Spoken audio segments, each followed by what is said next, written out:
Okay, go. Okay, mga ma'am, sir.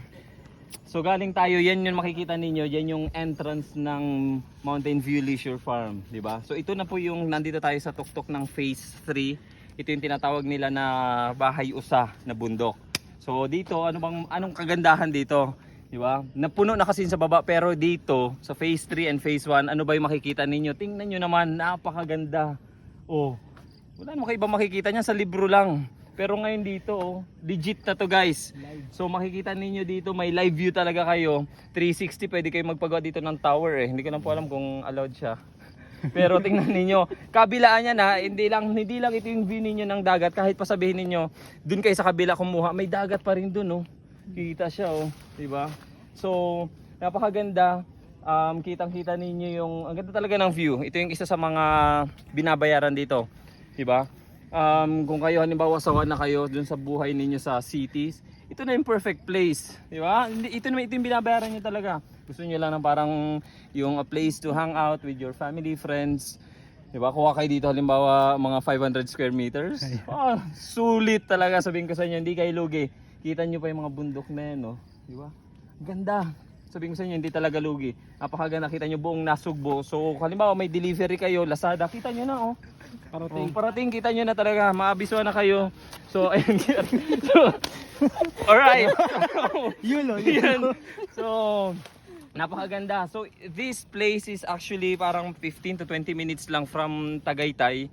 Hindi naman siya ganun kalayuan, and anyways, yung travel ano na yan, kasama na yan, 'di ba? Sa gala talaga. Ang ganda talaga. Kasi pagdating mo dito, oh, 'di ba?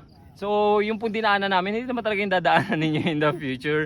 Ito na po nakikita ninyo, tinatambayan ng mga kasamahan natin dyan. So, shoutout sa Team RJ, mga kasama natin dyan sa baba. Ay, kaway! Hey! So, ayan po yung kasamahan natin. Yung iba po masakit ang tuhod pag paumahin nyo na. So, itong nakikita ninyo is yung road talaga papunta dito sa Phase 3. Yung road dito parang isaw eh. Parang pag ganun-ganon, no? So, hindi natin ginawang para naman maganda din yung view. So itong road na ito, ang kagandahan dito, hindi lang ito parang pang bukyo or pang bike, malalapad ang kalsada nito. Okay, hindi po ito sabihin nyo, kasya ba dyan ng kahit 10 wheeler, pag sabay-sabay nyo dito 4, in the future, kayang-kaya. Kasi 4 lanes. 4 lanes po ito. Ha? Take note, 4 lanes, hindi lang ito bastang eskinita.